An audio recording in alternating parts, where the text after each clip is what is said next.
no, it's not what you think. Please wait.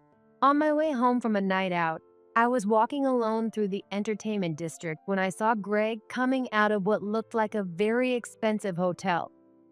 Next to him was a woman I didn't know and a little boy. Why? How? What's going on? I couldn't process it for a moment. I was so confused that I didn't know what to say. It seemed like Greg was just as stunned. The bustling noise of the entertainment district filled my ears, making everything even more chaotic. So you had a family. I'm sorry. I said the first thing that came to mind, and then I quickly walked away. What am I supposed to do now? Did Greg change because he started a family with someone else? Trying to make sense of it all, I desperately walked away from the busy streets. Greg didn't come after me. My name is Karen Thompson, 35 years old. I work at a marketing firm, and though it's demanding, I enjoy my life. The company I work for isn't huge, but we get a fair amount of work. As a result, everyone, including myself, is constantly busy. Even so, I still find my work fulfilling. However, the stress of being so busy sometimes makes the whole company feel tense. I doubt there are many people who enjoy that kind of atmosphere. Being in such an intense atmosphere at work can sometimes become mentally exhausting. During those times, the one who always supported me was my husband, Greg. I first met Greg when we were both in kindergarten. He was in the same class as me. Neither of us were the shy type. After playing tag together, we quickly became friends. We played tag, hide and seek, drew pictures, and played with dolls. Pretty much every game kids love. Eventually, our parents also became close, and we started spending time together outside of kindergarten as well. We often played in the park near the kindergarten or even went on family outings a little farther away. We continued to attend the same elementary and middle school. Although we had our share of arguments and even drifted apart at times, our relationship never really changed. We were just ordinary childhood friends. Nothing more, nothing less. That comfortable distance between us felt just right. However, that life didn't last forever. In our second year of middle school, my family had to move due to my dad's jobs. I remember feeling anxious about living in a new place. I was sad about leaving my friends. And most of all, I cried because I had to say goodbye to Greg, my childhood friend. We'll see each other again someday. Greg said that, probably to comfort me as I sobbed uncontrollably. At the time, my middle school self took his words to heart. Yeah, we'll meet again. Definitely. I replied, crying but trying my best to convey my feelings. Greg looked at me with gentle eyes.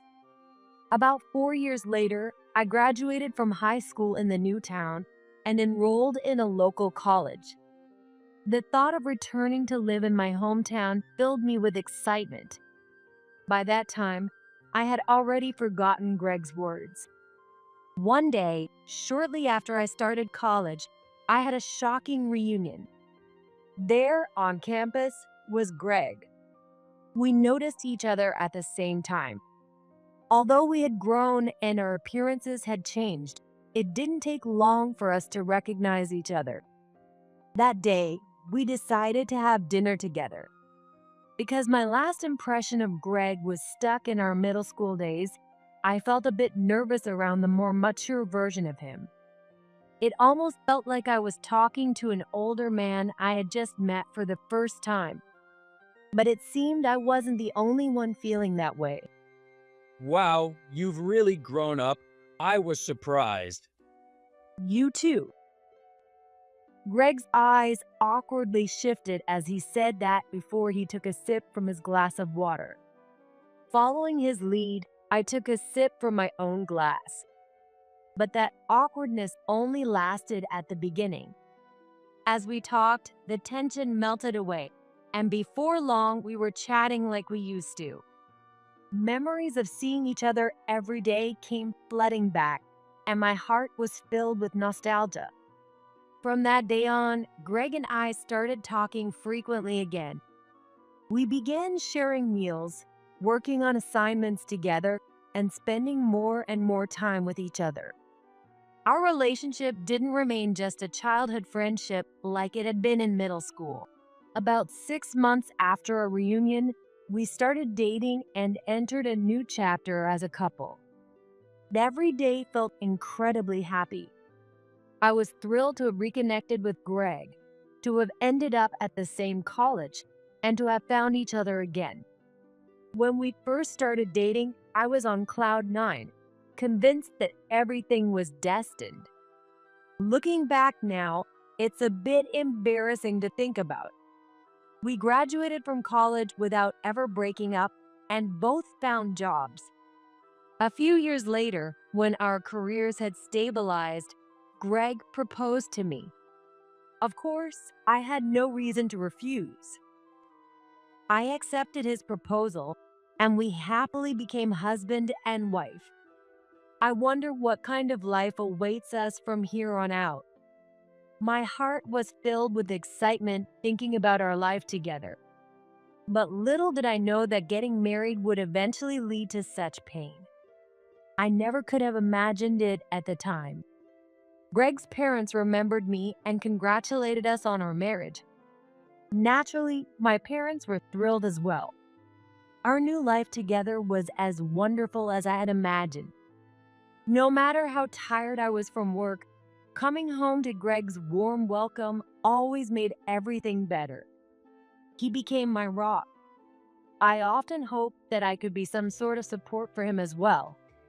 But of course, I could never bring myself to ask him directly how he felt about me. Regardless, I continued living, leaning on his support. 2 years into our marriage, our daughter was born. We named her Amy. She's really adorable. She really is. Every day, we'd gaze at Amy in my arms, marveling at how cute she was. There was no other word to describe it but happiness. Both our parents and Greg's parents were overjoyed at Amy's birth. She's absolutely precious. Since we had rented an apartment near Greg's parents' house, they came over to our place as soon as Amy was born. Greg's parents smiled as they looked at little Amy. I'm sure they felt a deep happiness from Amy's birth as well. A year later, my maternity leave ended, and I started relying on Greg's parents to help take care of Amy more often. Initially, I considered extending my leave or enrolling Amy in daycare, but Greg's parents offered to babysit her. Though I felt guilty at first, after discussing it with Greg, we decided to gratefully accept their help. As a result, I was able to focus on my work, knowing that Amy was in trusted hands. I was nothing but grateful to Greg's parents. Of course, I made sure to cherish our family time after work and on my days off. Both Greg and I were committed to building a better home. But that wish didn't come true. 5 years after Amy was born, Greg's behavior started to change, which drastically affected our family dynamics. Hey, I told you to make sure this shirt was washed, didn't I? What? You never said that. Shut up. You were probably just spacing out. Just make sure it's washed by tomorrow. Greg's attitude had become domineering over time. He was no longer the Greg I knew. If you ask me what started it all, I couldn't tell you. The first sign that something was off was when Greg started becoming distant. What time will you be home tomorrow? Tomorrow? I'm not really sure. Okay, just let me know when you figure it out. Oh, sure. No matter what I asked, he seemed distracted. Sometimes it took multiple attempts to get a response from him. At first, I chalked it up to him being tired from work. But as time went on, it became clear that something else was going on. Have you been feeling tired lately? Huh? What? Why do you ask? Oh, I don't know. Just a feeling. It's nothing really. Nothing at all. Even when I tried to talk to him about it, his answers were vague and unconvincing. I thought that if he didn't want to share, there wasn't much I could do. So, I decided to give him some space and just keep an eye on things. But one day, Greg's tone suddenly became harsh, and he started lashing out at me. Are you even cleaning properly? Cleaning? What do you mean? Of course I am. Really? If you're cleaning, then why is my room such a mess? What? What are you talking about? You've always cleaned your own room. We agreed to that. I was completely caught off guard. We had always made it a point to stay out of each other's rooms, so his sudden demand that I clean his space left me bewildered. But Greg continued as if what he was saying was perfectly reasonable. This is why you're useless. You should take a cue from others around you. Take a cue? We agreed to stay out of each other's rooms. You can't just start criticizing me out of nowhere. Yeah, whatever. Just make sure it's done.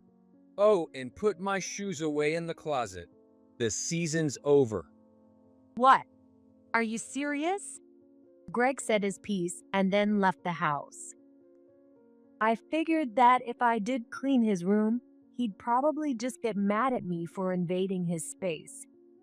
He could easily put away his own shoes. His behavior was unnerving, and I decided not to follow his orders.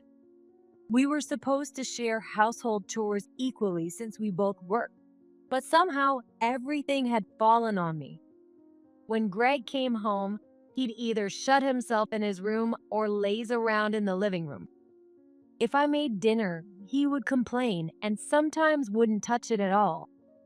I'd rather eat cheap instant noodles than this crap you call food. There's no need to say that. Even with Amy around, his harsh words had no filter. I tried to calmly reason with him, not wanting to scare her. But Greg wouldn't listen. You're so annoying. Forget it. I'm going out to eat. Wait. But Greg ignored my plea and stormed out, leaving the dinner table behind. Daddy, Oh, I'm sorry. Daddy's just really tired today. tired. Amy looked scared of Greg. I began to wonder more and more if it might be better to divorce Greg and separate him from Amy. I found myself thinking that more and more often. But I couldn't bring myself to take that step.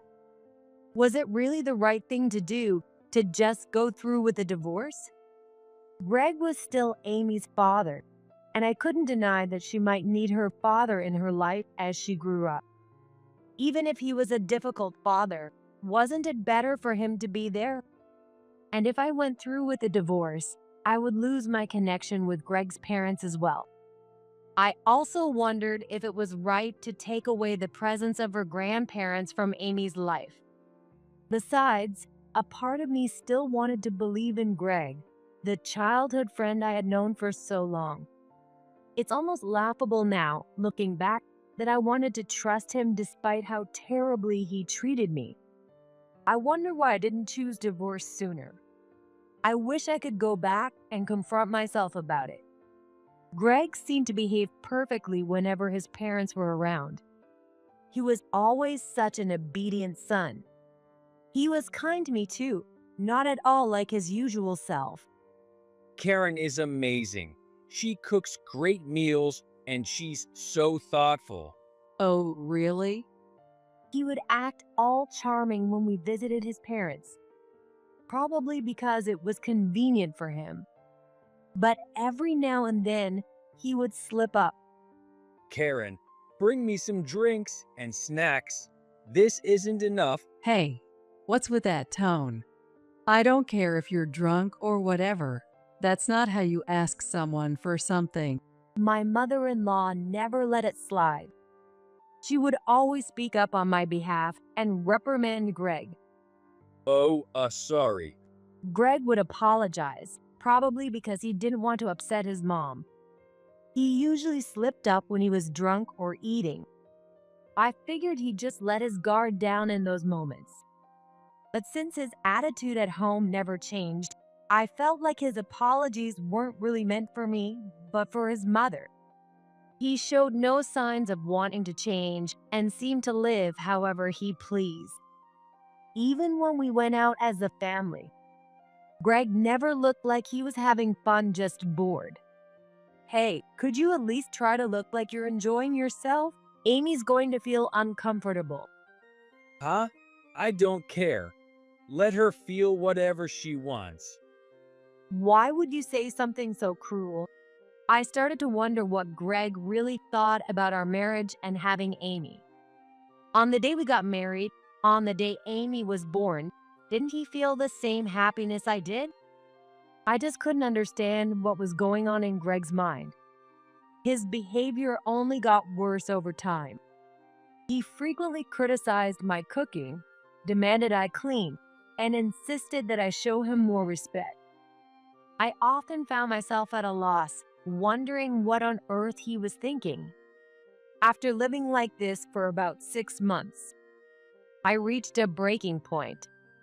I realized I couldn't stay with Greg if he continued acting this way.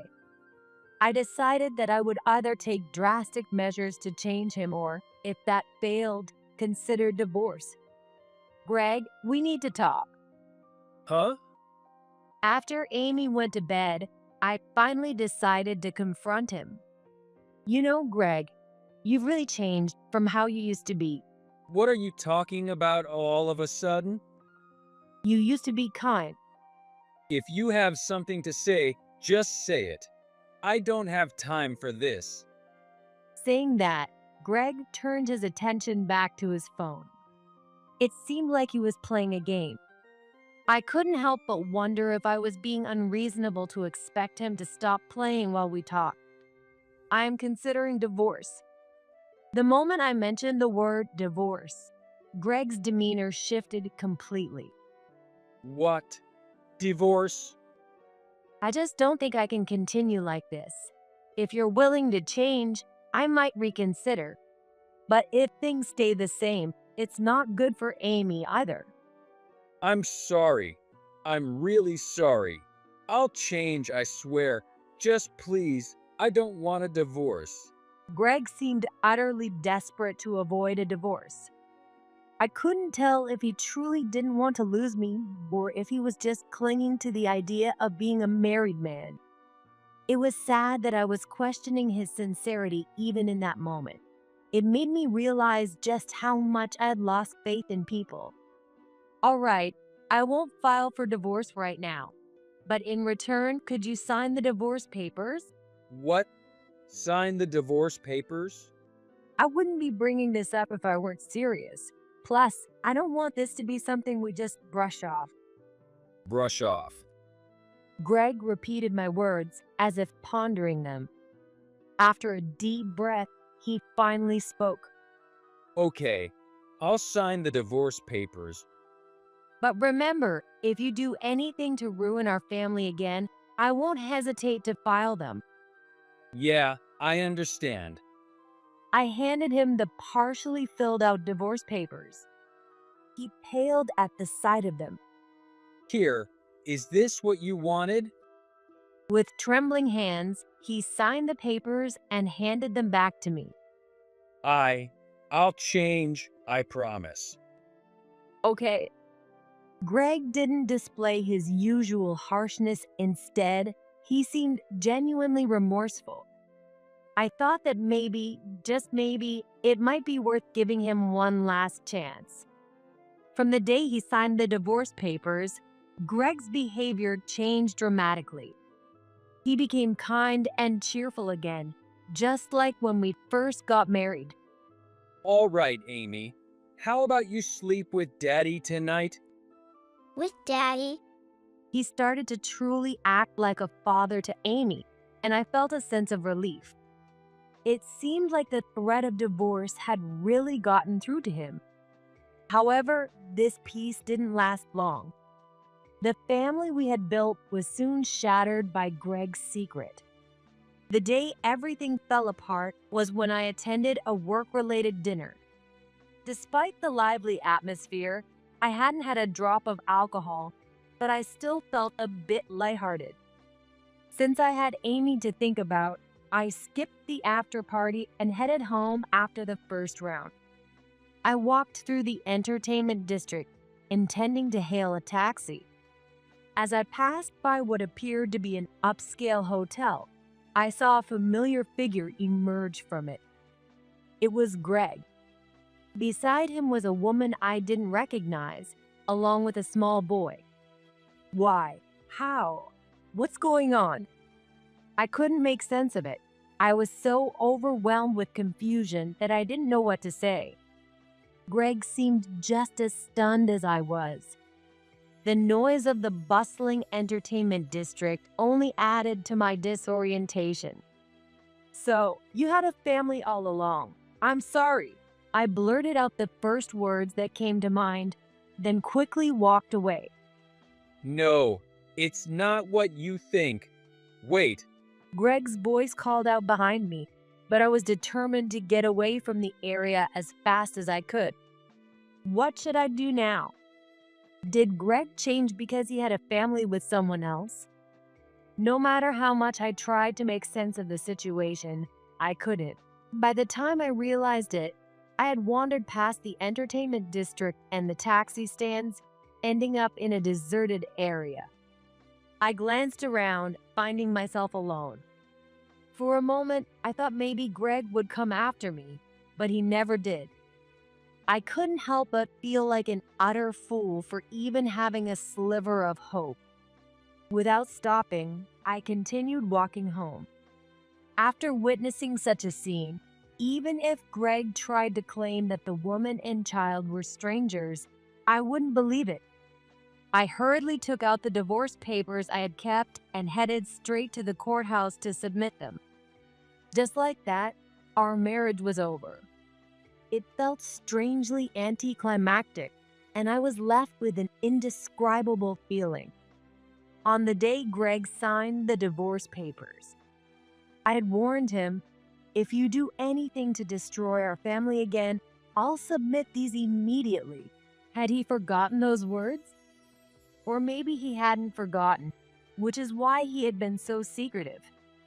After submitting the papers, I went directly to Greg's parents' houses. When I arrived, I rang the doorbell. Greg's mother quickly came to the door. Welcome back. Did you have fun at the dinner? "Yes, I did. Thank you." I wanted to act as if everything was normal. But despite my intentions, I couldn't bring myself to do it. Greg's mother seemed to notice that something was off. She looked at me with concern before gently inviting me inside. Mommy's home. Welcome back, Kara. "Thank you." I thanked Greg's father while gently patting Amy, who had run up to hug me. Greg's mother still had that worried expression on her face. To be honest, I didn't want to discuss the divorce in front of Amy, but I knew I couldn't avoid it. Taking a deep breath to steady myself, I turned to Greg's parents. "Well, I need to talk to you about something." I saw a flicker of tension cross their faces at my words. Then I told them everything, that Greg and I had divorced, the things he had put me through, and how I had prepared the divorce papers in advance. Greg's parents listened intently without interrupting, taking in every word I said. And that's what happened. So we're divorced now. That's unbelievable. Greg's parents were clearly in shock. After I finished speaking, they both seemed stunned, unsure of what to say. When I looked at Amy, who was standing next to me, I could see that she seemed to understand the situation.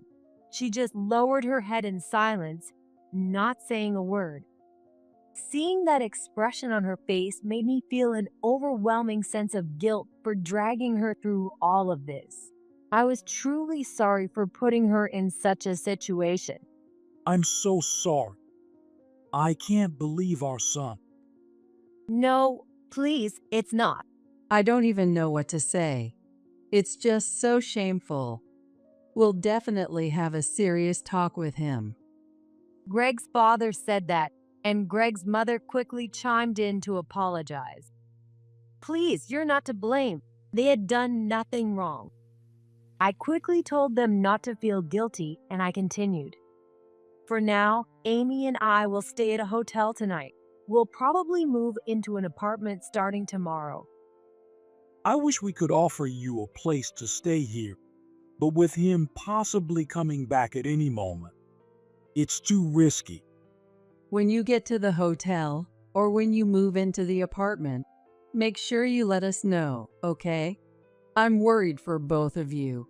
Thank you so much. It warmed my heart to feel as though they genuinely saw Amy and me as their own family. I quickly booked a hotel and headed there with Amy in a taxi. Mom, what's going to happen now? Don't worry about anything, Amy. I promise I'll protect you. I hugged her tightly, trying to reassure her. No matter what, I couldn't let her suffer. The more I looked at her, the stronger my resolve became. That night, Greg didn't contact me. I couldn't help but wonder what he was thinking after being caught in such a situation. But his lack of contact made it clear that he had no intention of making amends. The next day, after finishing work, I was about to leave the office to pick up Amy. That's when Greg called me. I moved to a more secluded spot before answering. The moment I picked up, Greg's loud voice filled my ears. What the hell did you tell Mom and Dad? And what do you mean you already filed the divorce papers? It was obvious that his mother had called him and given him a piece of her mind. Everything I told them and the fact that I filed for divorce is the truth. There's no need to lie at this point, is there? And by the way, who was that woman and child? Don't tell me they're just some random people. That's not the point right now. Why do Mom and Dad know about us? Of course, it's the point. I told them when I went to pick up Amy. You might have tried to hide it, but it's too late now. I told you I'd file the papers if you did anything to break our family, and naturally, your parents were going to find out eventually. How could you not see that? But, I don't accept this divorce. I was so astonished by his response that I was momentarily speechless. Whether you accept it or not doesn't matter. I've already filed the papers. But What? Do you still have something to say? If not, then I'm going to. wait. I want to explain about the person I was with that day. Was he trying to justify himself? I had already asked about his relationship with that woman, but hearing it now wouldn't change how I felt. Still, I realized this might be the last chance I had to talk with Greg. Okay, curious about what Greg had to say in his final attempt, I agreed to meet with him. A few days later, I found myself at the restaurant Greg had reserved for our discussion. By this time, I had moved out of the hotel, settled into an apartment, and started a new life with Amy. It wasn't perfect, but I was beginning to find some peace. When I dropped Amy off with Greg's parents, I mentioned the upcoming conversation. Are you sure you want to go alone? Yes, it's a private room, but it's still in a public place. If anything happens, I'll ask the staff to call the police immediately. Please do that. And if anything else comes up, don't hesitate to contact us. We're on your side, Karen. Their words brought me genuine comfort. I arrived at the restaurant a bit early and was shown to a private room. Just in case, I discreetly activated a recorder and tucked it away in my bag. A few minutes later, the door opened and Greg entered with the woman from before. Oh, you're already here. Greg looked uneasy, while the woman, whom he called Lisa, wore a smug smile. Wow, I saw your pictures, but you're way uglier in person. Hey, Lisa. Even after being scolded by Greg, Lisa showed no sign of remorse. Let's get this over with, shall we? Yeah. I wasn't angry. I just wanted to get through this. Soon after, the food we had ordered began to arrive, and we started eating in an awkward silence. Lisa seemed to be enjoying herself, while Greg looked increasingly uncomfortable as he picked at his meal. After a few minutes, Greg finally spoke up. So, Karen, I'm really sorry. Sorry for what? I have no idea what you're apologizing for with just that. Well, I mean, it's just. You don't even know what he's apologizing for. Wow, how dumb can you be? Greg seemed flustered, while Lisa continued to taunt me. I didn't have the energy to react to her provocations. Apologizing out of the blue doesn't make any sense. For all I know, you could be apologizing for eating my ice cream without asking a month ago. Why would I do that? What are you even thinking? Then do you know what Greg is apologizing for? Well, that's, See? She didn't know either. Just as I was about to respond, Greg spoke up. I'm really sorry for all the trouble I've caused, for not taking care of our family, and for saying all those horrible things to you and Amy. And what exactly is Lisa to you? Bum. Why bother hiding it now? Just tell me. From the moment I saw them leaving the hotel together and considering Lisa's attitude today, it was clear as day that they were involved. And the fact that there was a child involved, I still couldn't believe it. Well, she's more like a girlfriend or something. A mistress? Greg hesitantly nodded in response to my question. It wasn't clear whether he felt guilty about his relationship with Lisa, but she certainly didn't seem to. Hey, Greg, you really don't have time to be clinging to a woman like this. Let's hurry up and get married already. Hey, Lisa, shut up. Oh, come on. Why not just get married already? I think it would be better for your child, too. Karen, stop it. I calmly continued to agree with Lisa's suggestion. Seeing Greg's tone grow increasingly agitated as he tried to stop Lisa and me, I realized that he was starting to lose his composure. Just go ahead and get married. Oh, and about the wedding? Shut up already. Finally, Greg exploded. I've had enough of this. Enough of what? Karen, divorcing you was the right decision after all. What? Why would you say that? How did it come to this? If Greg had been angry with me and Lisa both, that would have made sense. But why was his anger solely directed at me?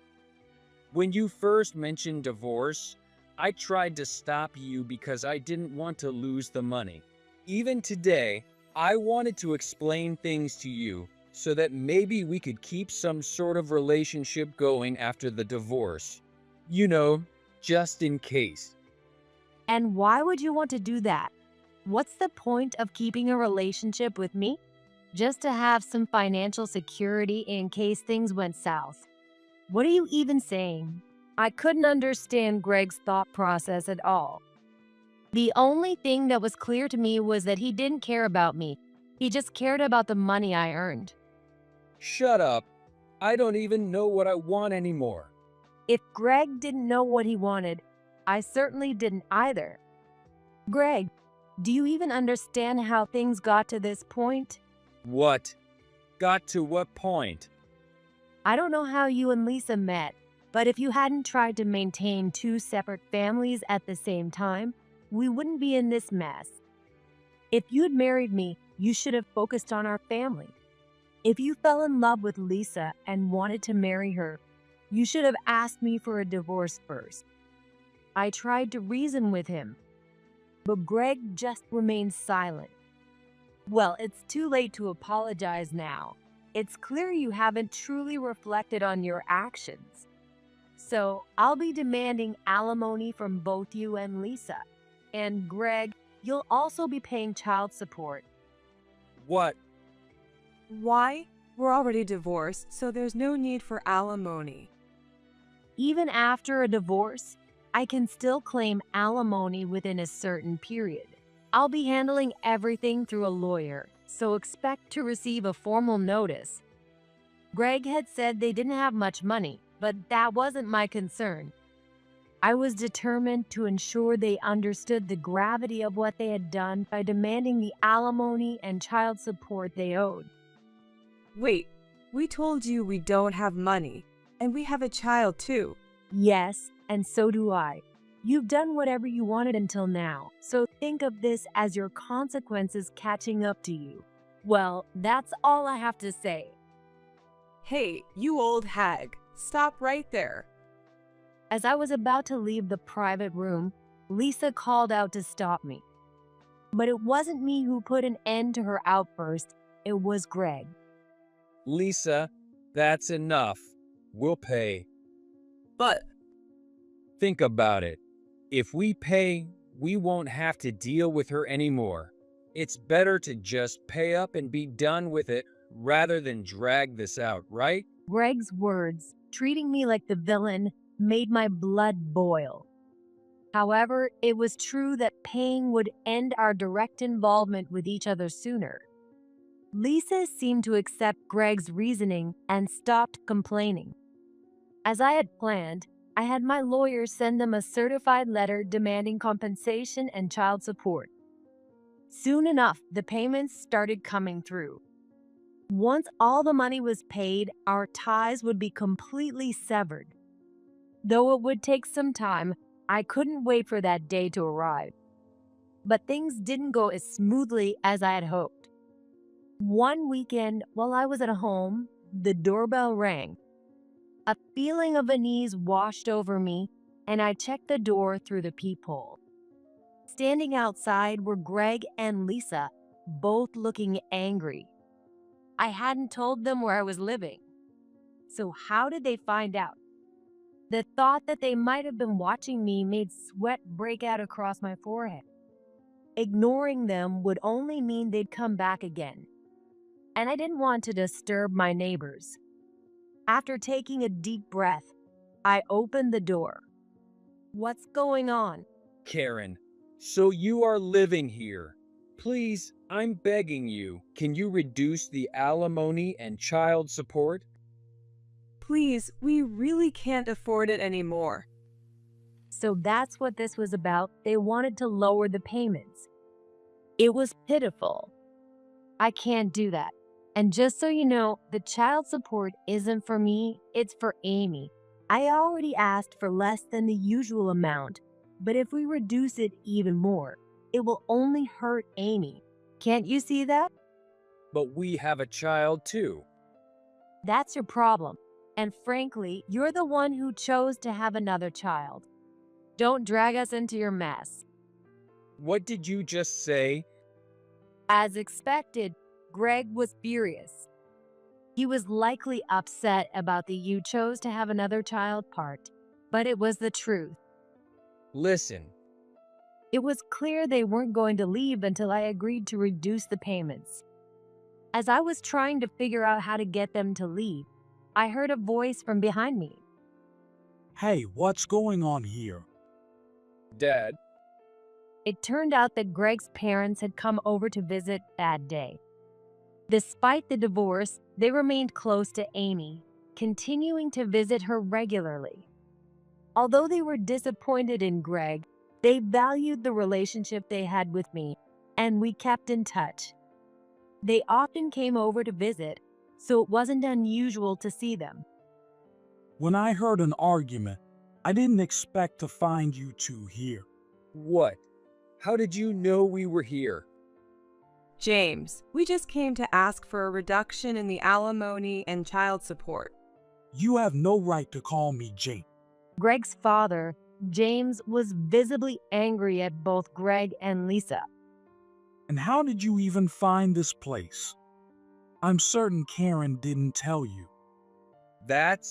Well, it's none of your business, Dad. Then I'll ask directly, how did you find out where I live? Greg Fell silent when I questioned him. But my unyielding stare finally made him admit the truth. I followed you after work. What? I tailed you from the moment you left the office. That's how I figured out where you lived. I thought if we asked you to reduce the payments over email or phone, you wouldn't listen. So I decided to confront you in person. A chill ran down my spine. I couldn't believe it. I had actually been followed. I was stunned, unable to find the right words to respond. But it was Greg's father who stepped in to support me. You followed her. That's an unbelievably low thing to do. Were you planning to force her to agree to reduce the payments face to face? Forced. Greg's silence spoke volumes. He had been caught. The thought of what might have happened if Greg's parents hadn't been there made me tense up. So, that's exactly what you were trying to do. I'm ashamed to call you my son. Do you realize that if you hadn't cheated, there wouldn't be any alimony or child support to pay in the first place? Why should Karen have to make any concessions?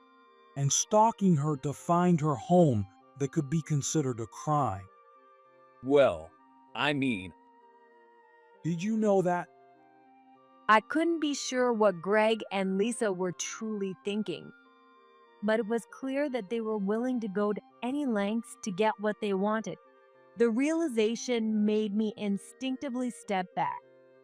but we had no choice. Karen wouldn't listen to us otherwise. Exactly. This woman wasn't willing to hear us out at all. Don't you dare blame Karen for this. She's done nothing wrong. Grow up and take responsibility for your actions. Greg and Lisa fell silent. I hoped for some sort of apology, but it was clear they had no intention of offering one. However, Greg's father made a declaration that quickly changed their tune. I'm cutting ties with you, Greg. What? Cut ties? What are you talking about? I already told you. I'm ashamed to have a son like you. I don't want a son who causes trouble for others. Don't ever show your face to us again. Do you understand? No, wait. That's too sudden. I didn't do anything that bad. Even at this point, he's still saying things like that. It was astonishing how little he understood the situation, leaving me utterly exasperated. Come on, don't say that. Karen, say something to help. Do you really think I'm going to defend you now? It's truly amusing. Even in this situation, you're still living in a fantasy world. I have to admire that level of delusion. What? How dare you talk like that? Greg was just saying something normal. Normal? Don't make me laugh. What James said was perfectly reasonable. Though they looked like they wanted to argue, I continued without pause. Anyway, don't show up in front of me again. And I'm definitely not reducing any of the alimony or child support. With that attitude, I'm even less inclined to give in. Wait. No, it's not wait. If you understand, then get out and don't come back. If you show up here again, I'll call the police. We're strangers now. Overwhelmed by my determination, Greg and Lisa had nothing more to say. I ushered them out of the house and slammed the door behind them. I half expected them to cause a scene outside, but they left quickly. I later heard that Greg and Lisa broke up. I found out when Greg sent me an email asking to get back together. Please, let's try again. Naturally, I had no intention of responding positively. I replied, letting him know that if he sent me another email, I would forward it to his parents. After that, the email stopped entirely. I have no idea what happened to the two of them since I cut off all contact. However, the alimony and child support payments kept coming, so I assumed they managed to get by somehow. After Greg and Lisa discovered where we live, Amy and I moved closer to Greg's parents. That said, they're not technically my in-laws anymore. To put it bluntly, they're just strangers now. Yet, despite that, they continue to care for us. My own parents had asked me to return home, but I refused. Moving back would mean quitting my jobs, and Amy had already settled into her school. She was growing into a lively, healthy elementary school student. Despite the turmoil in our family life, Amy had grown up strong and happy, thanks in no small part to Greg's parents. I couldn't help but feel incredibly grateful for the support I had received from those around me. With that gratitude in mind, I continued to focus on both work and household responsibilities, determined to give Amy the best life possible.